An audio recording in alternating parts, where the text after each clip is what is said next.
Hi, so let's get to the next set of points on this, and that has to do with what both of you have noted as the necessity to rethink spaces of safety when we are talking about the child as victim, as the ultimate victim, or as vulnerable. And we'll start with questions of the home itself as a space traditionally, conventionally associated with safety, with security, with happiness. And what happens to this when we start rethinking the child in terms of victimhood, in terms of vulnerability and extreme conditions? Atul, you take off first. Thank you. In the context of the home, I would want to go back to the point I began with, because the environment of nurture and nourishment is central to how we have understood childhood. But what happens when the idea of home itself turns into a source of vulnerability? What happens when that very environment of nourishment is denied to the child? The space of the home then becomes what Michel Foucault would call heterotopia. A place that is meant for something becomes something else altogether, becomes barely recognizable. Um, so, what happens when a space like the home or its equivalent, like a school, for example, or or some familiar space turns into a source of trauma or abuse? And I would think of a text like Ismat Chughta's well-known short story Lihaf, the English title being The Quilt. This text has for several years been well known for as in the major theme has always been lesbianism, which it is, but very rarely do people talk of this text as a survivor narrative or a child abuse narrative. So what happens there is the house of a relative of a familiar person turns into a space of abuse for the child narrator. So it has to do with a denial of the environment of care and nourishment for the child, and in that position, the vulnerability of the child is at an extreme because the defenselessness becomes extreme. So it's a question of degree rather than kind. So the vulnerability, which is always present with a growing child, becomes it reaches extreme proportions when the environment itself is denied to the child. Yes, so what we are talking about is again context where the child's location in the home, which is designated safe space, secure, etc., uh, modifies, is inverted into something else, which is what you are referring to as proposed heterotopia. That over a period of time, the space of the home is the space of horror and nightmare, and which is, like you pointed out in the case of Chuktai's text and Salada's. What we are seeing here is a demarcation of spaces, primarily factory spaces of the kind that we see in Victorian England. The child as laborer in the case of, say, chimney sweeper poems, Blake's chimney sweeper poems, and so on and so forth. And then the space of the home. But there are other kinds also that we would be interested in exploring, which would be the child in, say, a space which enables adventure, but that's of a different kind of vulnerability too. But Pratiti, your response to what Atul is saying about space, since you have also got an extended point on this. Yeah, so first and foremost, I'd like to begin by talking about how meanings of a space are created. So, it is a space gets its meaning when the user is able to think about the space and imagine the space in a particular way and then practice it in that way, right? So that is what enables the space to get a meaning. Now, in the case of a home, the space is all considered as a safe space primarily because it has been imagined and it has been conceived as the space of nurturing, as a space of safety, right? So the home is not just a space of nurturing, but it's also a safe space that prevents you from external elements, right? So safety in the most primal sense. Now, in such a space, when there is a child who is when this safety of the space is questioned, so then the child becomes the ultimate victim, right? Because what do you do when the space of the home is wrecked by, say, an abusive parent, for example? So one of the texts that I am working with, it's called Her by uh, Felicia Johnson, and there one of the step siblings is sexually abused by their father. So all these kinds of different cases make the space of the home a very vulnerable space, right? It's not a safe space for the child to stay. So or there are other instances where the space of the home does not provide nourishment or nurturing to the child. For example, when the child is bullied in school, how is the how are the parents dealing with that? So the space of the home is becomes this sort of an alien space where the child is unable to talk about the bullying issues that are happening in school, right? So then also the child becomes a vulnerable victim, and in such cases what happens is it's the status of vulnerability continues to exist. So the child who has this identity as a vulnerable entity, their identity of vulnerability continues to exist from the school to the home. So there is a spectrum of vulnerability that we see that continues to travel across locations. Depending on where the child is inhabiting and how the child is practicing the space. So yeah, that was one thing that I had to say here. It's interesting that you are mapping a continuity here in the sense that uh, safe and unsafe spaces, secure and non secure spaces, but in the continuum that you are mapping, the child's movement, say home to school, and you do mention school at some point in the list, in the argument that you sent out to us first, that you, and the instance used of bullying at school, abuse at home. So the continuity of it is actually what we are talking about is that there's a certain degree of uniformity of context in which the child's vulnerability remains vulnerable, exacerbated, amplified in some cases, maybe diminished in a small way in other cases. Atul, what do you have to say to that? I found this point of continuity quite interesting, and I was reminded of Sham Salvador's Funny Boy, the novel, which is not really about childhood. It's more of it's a Bildungsroman in many ways, a coming of age story. But then what happens when the child is homosexual? What happens when the father of the child itself casts aspersions on the child, as in he's somehow different from other children, and he's like he's a funny boy? What happens when the child is bullied by other children in school, by his own siblings, and is seen as somehow different by his own father? And what happens when that particular child is in a fractured marriage, for example? What happens when the parents themselves are in an abusive relationship?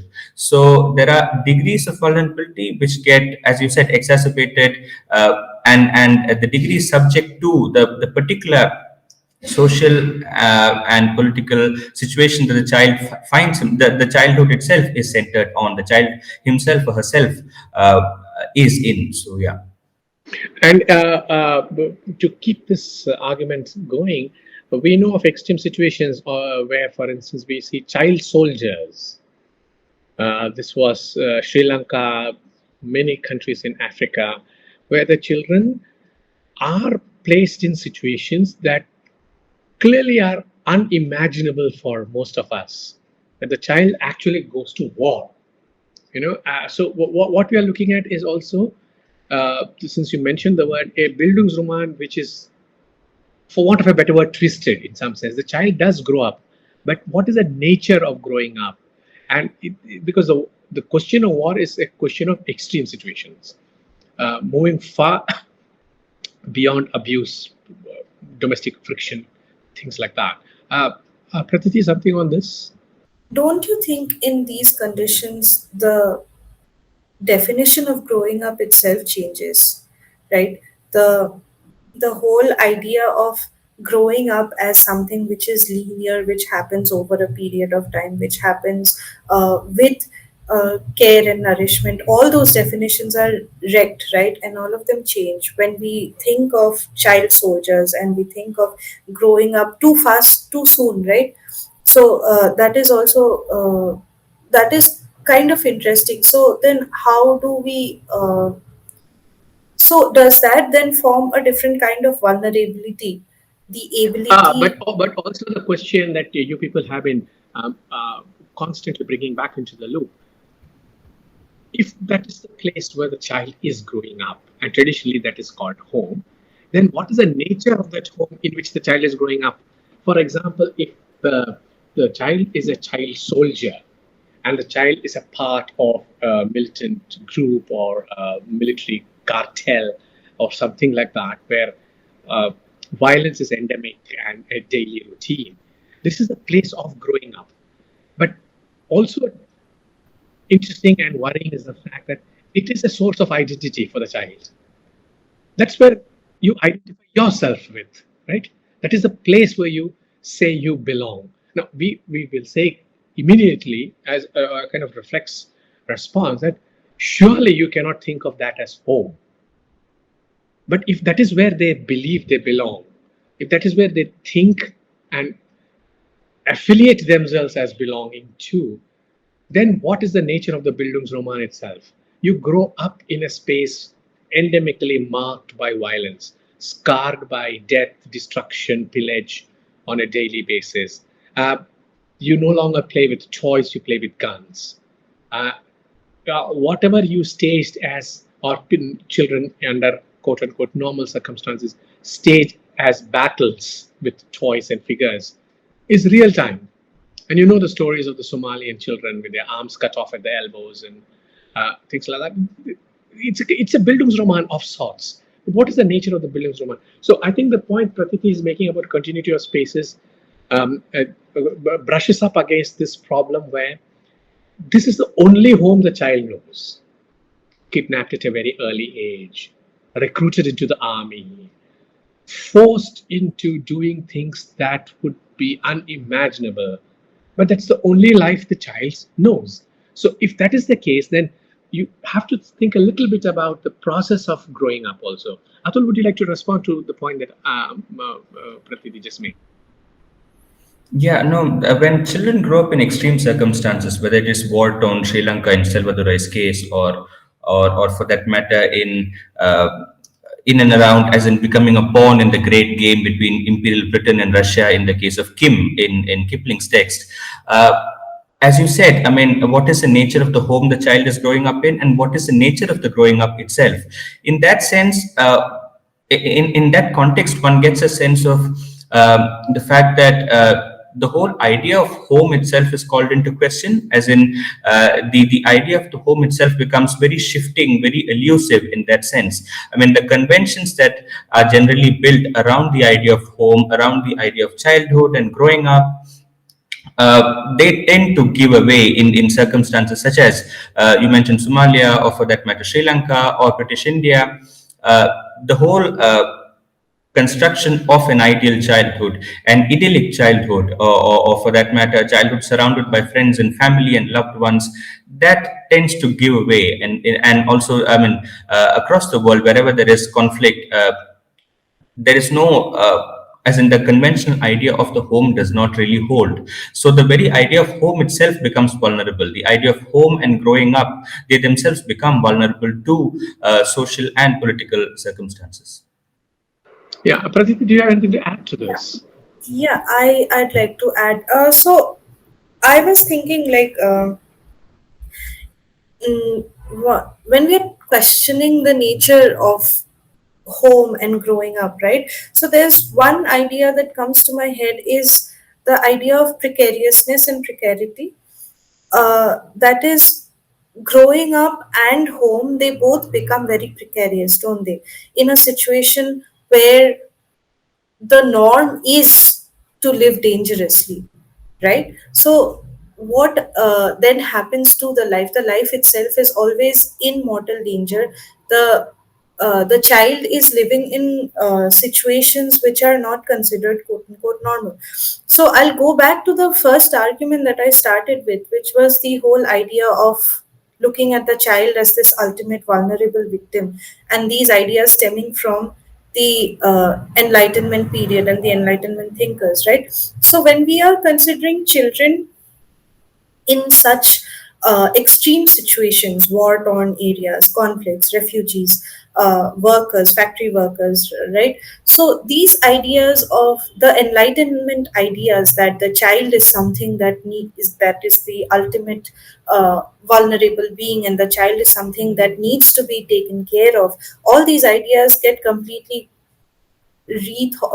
questioned, right? And they have to be redefined when we are thinking of situations like this. So in a way, it's also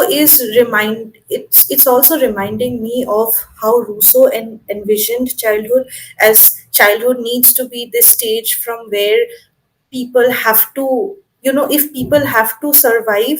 So he did not consider human childhood as separate from an animal childhood, if I'm using the words correctly. But he gave the example of animals, right? Just like animals uh, start to develop by themselves right from the get go, right after being born. So children also should do that, and that's how they gain strength, and that's how they become, that's how the society as such will become more and more rational. So these kind of extreme ideas, I think, also reflect in the way modern day child as the ultimate victim is being thought of. Yeah, I want to at this point turn to a slightly different document, and that would be the Declaration of the Rights of the Child from the United Nations, 1959, which says, and I quote Principle 6: "The child, for the full and harmonious development of his personality, needs love and understanding. He shall, wherever possible, grow up in the care and under the responsibility of his parents, and in any case, in an atmosphere of affection and of moral and material security. A child of tender years shall not, save in exceptional circumstances, be separated from his mother. Society and the public authorities shall have the duty to extend particular care to children without a family and to those without adequate means of support." And the key is this point about the full and harmonious development of personality. you know uh, uh, so the question that we are also now faced with in extreme situations is, what is the kind of personality being nurtured in extreme situations? You use the example of Salvador. Yes, and I'm thinking of one of our preferred texts for teaching IP and Pratik Thomas's Hush, where the child, the girl, finally takes a gun to school. So when you say full and harmonious development of personality, we are also determining the kind of person a child ought to become, the kind of personality that child ought to possess. And uh, it's a social construction, granted, that the child should become a full and proper citizen of a certain kind and things like that. And this determines how we envisage the nature of the home, nurture, education, principally, of course. And in extreme circumstances, these are all uh, uh, completely eroded or non-extinct, non-existent. And therefore, the question of direct harm as opposed to, say, neglect. And this is interesting because negligence is something that is coming up again and again in public discourses about children. Not a question of outright harm, but a question of negligence. Would you like to speculate on that before we finish? Atul first and then Pratiti. Yeah, no, I was struck by the UN document that you read. It was in many ways an ambitious document in the sense that it assumes a lot of things. It assumes the fact that a child ought to have, uh, as in ought to stay with his or her parents, ought to have an atmosphere of care and nurture. But then, and it is telling that this document came out in the 1950s, years after the Second World War, where countless children were rendered vulnerable across the world. And not to forget the threat of nuclear war over the world and the vulnerability that stems from that. So to go back to your idea to your point about vulnerability versus neglect, One could think of the COVID pandemic, for example, when schools were not functioning around the world, and the impact it has had on literacy, because and not just on education, but more specifically on literacy, because children of a particular age, say 3 to 5 years of age, very often that is when they learn how to read and write in schools. And across the world, schools were shut, and that affected primary schools as well. So primary skills such as literacy were affected, not really because of somebody's doing. This was not extreme circumstance in the sense of a war, but because of the pandemic, where people and governments were left with no other choice but to stop the spread of the virus, and children in many ways became collateral damage. So an opportunity to acquire basic skills like reading and writing, like literacy, was denied to them, not by the express intentions of a particular government or a group of people, but because of the circumstances that the world was thrown into because of the virus, because of the pandemic. So it need not be neglect in that sense, but it could even be extraneous circumstances like disease and pandemic, which affects children in ways like this. Yeah, to build on Atul's point about extraneous circumstances like disease, I was particularly thinking of situations where the child has to take the role of a caregiver, um, especially when the adults are not quote unquote responsible enough, right? So, then the question of negligence and vulnerability also comes into question, right? Because the adult is being negligent towards their child. So I was thinking of a text called "Mother Come Home" by I forget the author, but it's basically a text where the mother dies and the father falls into chronic depression, and the child has to take care of the father. So it's a graphic novel where the father slowly, towards the end, he realizes that he has been negligent towards his child, and the child. So I'm also interested to think of how negligence by the parents or by the authorities also lends to the vulnerability of the child, right? Because the child is not supposed to be in that state of caregiving for an adult who is suffering from a particular sort of an illness or disease, but then they have to do because there is no one else to take care of it, and they therefore become vulnerable because again that growing up which we were talking of previously, the growing up happens a little too soon. So how is the development of the child taking place in such a situation? Is it a harmonious development as the UNHDR has spoken of? So these were just questions like I was thinking of while considering the ideas of negligence versus vulnerability. I think negligence on the part of the caretaker also adds to the vulnerability of the child. That's a lovely point, actually, about the shift in roles also. When we think of the child is somebody who should be taken care of rather than somebody who is taking care of someone else. And I know this graphic novel that you're referring to, the child's constant efforts to bring the father back into a semblance of normal life in their household, and the father is indifferent to things that are going on. But I'm also thinking in terms of larger context where, for example, the UN declaration says that the child should be protected from practices that are racially, religiously, and other forms of discrimination, and should be brought up in a spirit of understanding, tolerance, friendship among peoples, peace, and universal brotherhood. I'm quoting. He shall be brought up in a spirit of understanding, tolerance, a friendship among peoples, peace, and universal brotherhood, and in full consciousness that his energy and talents should be devoted to the service of his fellow men. And that is really quite interesting because we have referred to the Bildungsroman, and if you think of the context in which, for example, the child is listening to propaganda on television because his or her parents or grandparents or somebody is listening to it all the time, hate speech that is more or less lingua franca in places now, and this is what the child imbibes. And if the phrasing is very important, it says in full consciousness, that is our we should be fully conscious of the fact that their energy should eventually lead to better citizenship, better nature of citizenship. And if you think in those terms, then what we are looking at here is a very deeply troubled Bildungsroman for children, where even if they are not in positions of extreme conditions such as war, if they have been assigned the role involuntarily, of course, of caregiving, then you again have a problem. It's not a question of understanding or peace any longer. It's a question of a whole burden of duties being assigned to the already vulnerable child, being forced to grow up before their time. I think Pratiti mentioned something like this at the beginning of her talk.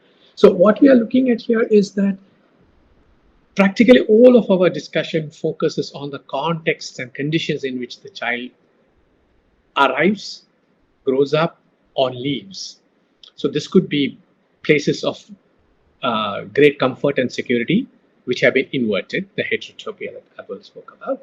These could be places where the role of caregiving has been inverted. The child does not receive care, but instead is the primary caregiver. Questions of extreme context in which the child no longer has a childhood, which is how we normally define it, right? That their childhood was taken away from them is what we normally say. They were forced to become adults. So all of these point to the question of ecosystems in which the children and their vulnerabilities are exposed, protected, or amplified. So they either become, they go through a process whereby the so-called Bildungsroman, the narrative of growing up is all entangled and jumbled up or inverted, or they never reach a point where full consciousness, peace, understanding is available to them. Any concluding remarks from either of you, Atul or Pratiti?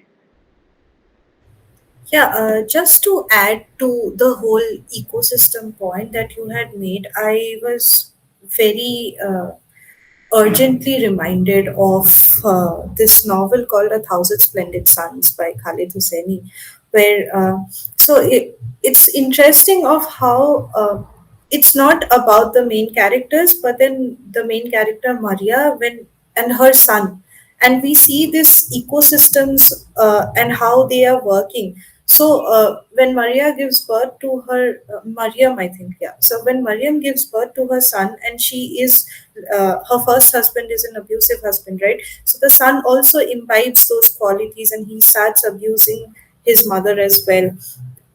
And even when was it Mariam or the second lead, female lead, I forgot her name, but when she remarries the second time with her childhood lover, right? So the child also is antagonistic towards his stepfather, but then we see how these ecosystems that we are talking of, ecosystems of growing up, how they effectively shape and influence childhood and their ideas of how they are thinking of the world and stuff like that. So it was just an example to elucidate the point. Good. Atul, anything else to add? No, I only want to conclude with the idea that, as in, just to take off from where Pratiti left off, in the face of such extreme vulnerabilities, the question, therefore, is how do we define childhood itself, as in, how do we define things like a home? It could possibly be who or what constitutes a home for the child, or for that matter, where is the child at home? So yeah, I mean, it is difficult in the face of vulnerability. It becomes difficult to define ideas like childhood, like home, and so on. So that is all I had. All right, that was fun. Thank you so much, and I'm going to stop recording here.